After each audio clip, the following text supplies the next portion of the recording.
All right, guys, different type of video for me now. Just thought I'd pop in here, and I saw something interesting, and I find this interesting in a lot of models. I have found that the older the kit is, the better the quality of the plastic and so on and so forth. And I've been very picky here lately about, as I've learned more about the industry, about the different types of bodies that I use. A lot of times I will buy two and pick the best one, two kits. But I got hooked on this kit right here. I haven't built one yet, but it's coming. A 68 Dodge Charger. We all know the kit. Everybody loves the kit. But I just want to point out some differences and the reason I have the opinion that I have. This is a 2011, if you see that right there. 2011 trademark on it. Notice it doesn't have the Revell paint callouts, because Revell hadn't published or put out their paint set. But when you do a model kit, and especially if you know you're going to show it, the thing that's judged the most is the paint and the body work. That can dictate how you finish in the model show. But one of the things I want to point out is how these molds degrade over time.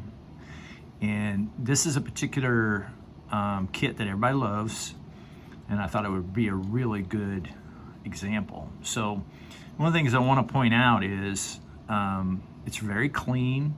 There's a very nice look to it. All the lines are crisp. But you'll notice right here, there's a little tiny dent. And that's going to be pretty big at future dates. Notice how straight down here. So definitely your show side would be your passenger side. But it's really a good kit. Everybody loves this kit. So now I have two more examples that I want to show you. So let's put this one up. Make sure I separate that one. And I got two more here. And this one I bought a couple years ago. And this one here is a 2020 date. Right there. And now it's got the Revell paint callouts on it. So right here is all the Revell paint codes and so on and so forth. So now we have Revell paints.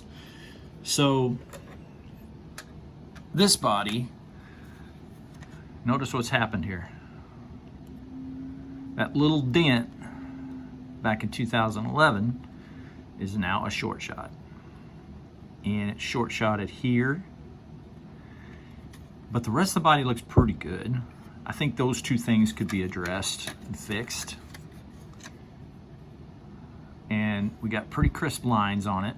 And of course, we talked about Frank at Frank's Model Works talked about this little spot right here.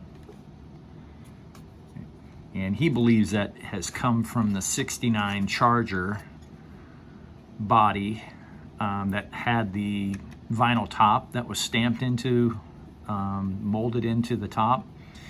And they think that he thinks when they made this, they just kept the same mold, they just took that out.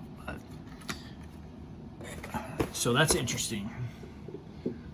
So I want to show you this last one now. This last one's interesting because I bought two of these. And these two were bought from Hobby Lobby. 40% off. And both of them had the same problem. So I'll pull that body out. So now we still got the short shot back here. Still got the short shot here. It's getting worse. But notice the lines to me don't look as crisp. And if you flip it over here, what you'll notice is a little hook. There's a little dent right here. And both of the models that I got had this same issue. So what has happened here? I'm not sure if the mold's degraded or if their quality control is not as good. But considering it's the same spot on both models with the same issue, I'd say maybe I had a problem with that mold. So what you'll also notice here, if I can get it up here, is that trim is now higher up here. So the trim now comes way out to here. And that's going to affect how that model looks on the table. And you definitely can't fix this hook in this window here.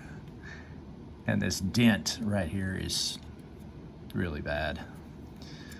So I would use this for parts. But moral of the story is, when you buy these kits, look for the older kits, because you're probably going to get a better example of what you're looking for. Now, I got a lot of questions. I went out this weekend. I went to a model show, and I got a lot of questions about my paint finish. So I thought I'd share this on YouTube.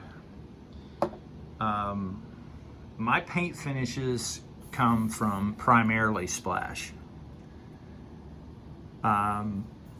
These are a very, very thin paint. They're hot. They have to be sprayed at a very fine mist or very light coat, so to speak. They have to go on dry. It's got to be a thin coat. These are what they call polyester lacquers. So they go on really, really, really thin.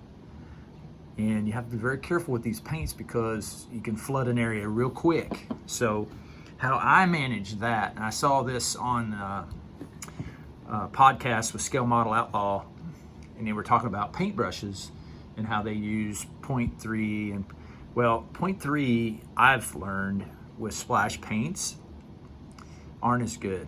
This is a 0.2 needle. And this is a Harder Steam Mech, and this is their Infinity brand. And I have a tremendous amount of luck with this airbrush. This airbrush atomizes paint like no other brush I've ever touched. It's made better than any brush that I've ever seen. The parts, and it's so easy to clean. But I just use a 0.2 needle with my Splash paints. I can't say that that's going to work for every paint. But this combination works really good for me. Now with Scale Finishes, their flake, their metal flake in their paints is a little bigger. And a 0.2 needle doesn't work as well as a 0.3. So I go up to the Eclipse, the Iwata Eclipse, when I spray Scale Finishes, and that works better for me. What happens if I spray this 0.2 needle with the Scale Finishes is the paint comes out grainy. It looks like little pebbles almost. If you go to a bigger brush, it won't struggle with that flake. At least that's my take on it. So, but hope this helps somebody, and hope you guys have a good weekend this weekend. I got the air show going on right over my house, so it's gonna be a good weekend for me. Everybody have a good weekend. Take care. This is Terry, I'm out.